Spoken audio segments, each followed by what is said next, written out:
were a student of this university. There was a revolution last year that started with a minor student movement that eventually turned into a mass uprising, and nearly 16-year-long authoritarian regime of Sheikh Hasina was dethroned. And now you are in the same campus, in a different environment. My question to you, what did you feel? How do you feel at the time of revolution occurring here in Bangladesh? Thank you so much. So when the revolution was occurring here in Dhaka University, I was actually in the United States of America. So I was following them on the online, in the news. So it was very exciting. So what's happening? At the same time, we are very, very worried about the loss of life. Even on the 5th of August, when everybody was outside of the Gana Bhavan and we are just thinking what happened, we are very afraid that how big bloodshed is going to happen. But Alhamdulillah, at the end of the day, we still have the loss of 2,000 people. Around more than 4,000 people has been seriously injured, and very large number of people is actually sacrificed for that. But I believe that at the end of the day, if we see a new future, a new morning for the country, then everything becomes worthy of it. It was even out of the imagination of the people that Sheikh Hasina could be removed. Exactly. Because every sector of the government was settled. There were huge recruitment on political basis. So judicially, police, and every important sector was under the full control of Sheikh Hasina.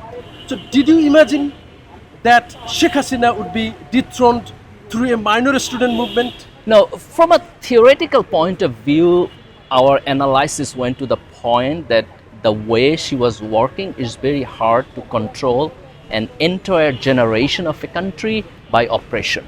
So theoretically, we are expecting that something will happen. But is it really going to happen?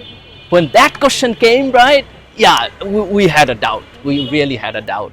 But I think the most important thing was two important things. One, that the regime was fascist. The regime was a mafia state, a thug state, a police state. And a lot of people has been oppressed, and they were very, very cornered, so they reacted. So that's one dimension. The another dimension, we have 40% of the population now young people, youth, under 30 or 35. So I think that the Hasina regime actually underestimated this generational change, because these people are now growing up in a completely different environment where information is very easy, that access to the globalization is easy, so they really understand what's happening around.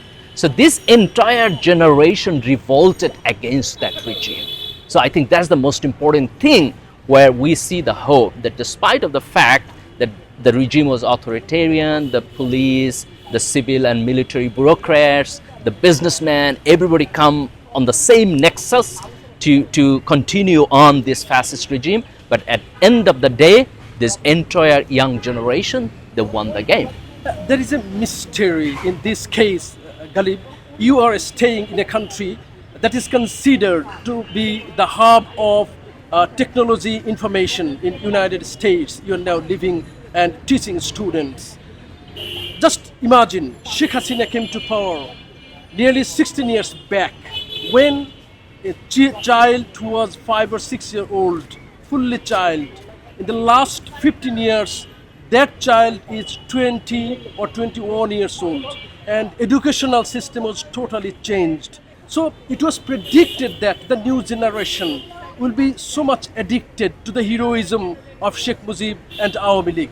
But those young generation, they revolted, that you have already mentioned.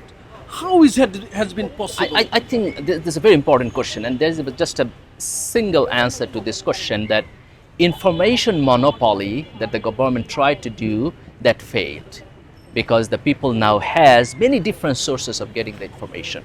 And I think the social media played the crucial role, that you cannot control just only the state-sponsored media and nobody knows everything, you can black out everything. So we have passed those generation where you can actually do that monopoly. So now, due to the social media and access to the information, the government, despite of their effort, they failed to make that monopoly. And that is the reason why a generation that grew up under the thumb of that government, right, but they actually revolted successfully against that government. Galib, at that time, during the student movement, As a journalist here, working for an international media, I was on the ground full time. Even on August 5, I was on the field, and I saw the emotion of the people.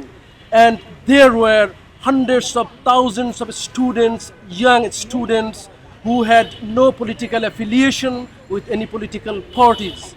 Just being inspired with patriotism, they came to the street and staged the demonstrations that dethroned Sheikh Hasina administration.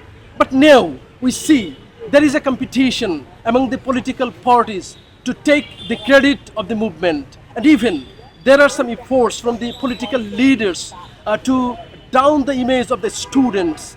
How do you feel in this chaos here now prevailing in the country? I think the credit goes to the thousands of that young students, right, who actually revolted. You were in field, you know, right? Sometimes I see those videos, and if you look into their eyes, you will see the courage. It looks like they're not afraid of anything, right? The police is shooting, the army is shooting, right? They're shooting from the helicopters, but you see that everybody is courageous and nobody is afraid of them. I believe the credit goes to the courage of that entire generation. And despite of the fact that now you see that the students are making political parties, they have conflict with the other political parties, but I still trust in the courage of that generation. And I believe that the courage of the generation will go a long way, and that will rebuild this country. Maybe not exactly in the trajectory that we expected theoretically. There will be a zigzag, there will be positive, negative things, ups and downs, but at the end of the day, Bangladesh is going through a generational change. A very, very brave, courageous new generation wants to rebuild the country, and that will happen. There is confusion, there is fear among the mass people that Bangladesh may face another turmoil due to the prevailing political chaos and debates. What do you feel? I don't think so, even though the many institutions did not perform well. But if you look into the country now, we do not have such a vacuum that can create a turmoil. So for example, we have an interim government. The government is functioning, right? We have political parties. It's not that there is no political party. AwamiLeague is not in the scene, but you see that other political parties are there who can make the competition healthy, right? We have still the university functioning, right? Our education system is working. It's not up to the mark, but it's working. Even the bureaucracy is working. It's not up to the mark, but it's still working. So everything did not collapse, right? Everything has a value problem, right? Quality problem, but that did not collapse to such an extent that everything will be turmoil. So I believe if you look into, right, Iraq or Afghanistan, the other country, Bangladesh is way different. Just go to the street, talk to people, you will see people are hopeful. You will see that people are very, very hardworking people. They trust in themselves, and people are connecting to each other through family, through friends. So I do not see a vacuum that can make a turmoil again. It might be slow, the recovery process, the rebuilding process might be slow, but I believe that eventually it will succeed. Galib, there is allegation that in every important sector of the government that is very much crucial for the country, for the future of the country, there are cohorts and strong supporters of the past regime. And this is a fear of the people that something bad may happen. That's true. We expected that the interim government should be a little bit more hard to make those changes and shifts. If they would do that, that would be much better. So we have to be vigilant and active in there. But I believe a fascist idea, an idea of a government, an authoritarian government that can get out of the democracy and makes such an operation is a past. These young people will never tolerate such a government to form again. What's your recommendations to the interim government that is being led by global figure and Nobel Peace Laureate?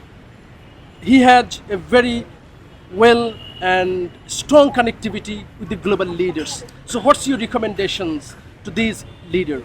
So I think the nation is very lucky that we got a leader like Dr. Yunus who have an international reputation. So I think the first thing that he should be damn honest to the promise that he made to the country, to our people for these the roadmap of the transition, right? So for example, he said that the next June is a deadline by which he is trying to do free and fair election, and before the election the government is having a discussion with the political parties for the reform. So I believe that his government first should be honest about this deadline and the promise, and then sincerely should work with everybody so that we can do the major reform, so that we don't go back to the authoritarian system. And then our target is a free and fair election, so that we can come back to the highway of the democracy again. What's your dream about this country? Do you have any special plan? Because you're also a very favorite figure among the young people, especially the meritorious students of Dhaka University as well as other universities. And you are now teaching at a reputed university in the United States. What's your plan about this country that is your motherland also? Yeah, so I frequently talk to these young people. I always love to be in touch with them. So the first point, I trust in them. I trust in their youth. I trust in their courage. I trust in their love for the country.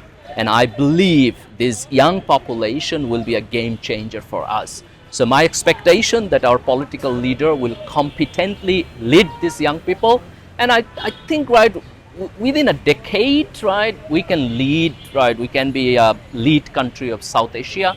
We can compete the developed country of the Asia, and can make a model that where this development and a Muslim majority country with their faith can build something that is extraordinary. So I believe this nation has that capacity to do that. Now, the country will have to overcome to reach to the destination that the youth were dreaming and took part in the revolution with life risk. I think on a bigger scale, the first thing that we need a free and fair election. So that's our priority number one. The second, that many of the institutions of the country are not functioning very well. For example, judiciary, for example, police, for example, the civil and military bureaucracy. So we need to rebuild these institutions. So I think if the government can make the election fair, we come back to the democracy and we can rebuild the institution, that will be a very, very big thing. Then the other two things will be rebuilding the education system, because these youth people, we need to convert them to very skilled manpower, so that they can go to the global market. So we need to revise our education system, and we also need to build the job market inside the country so that these youth people can contribute to the country. So that will be the whole package. We need a functioning democracy, we need to build the institution, we need to focus our educational institution for the youth, so that we can give them the proper skill, and we need the job market for them. Galib, thank you very much. The weather is very hot and there is no normal air flow now here. Thank you very much. Thank you so much. Thank you, valuable Professor. My time. pleasure. Thank you.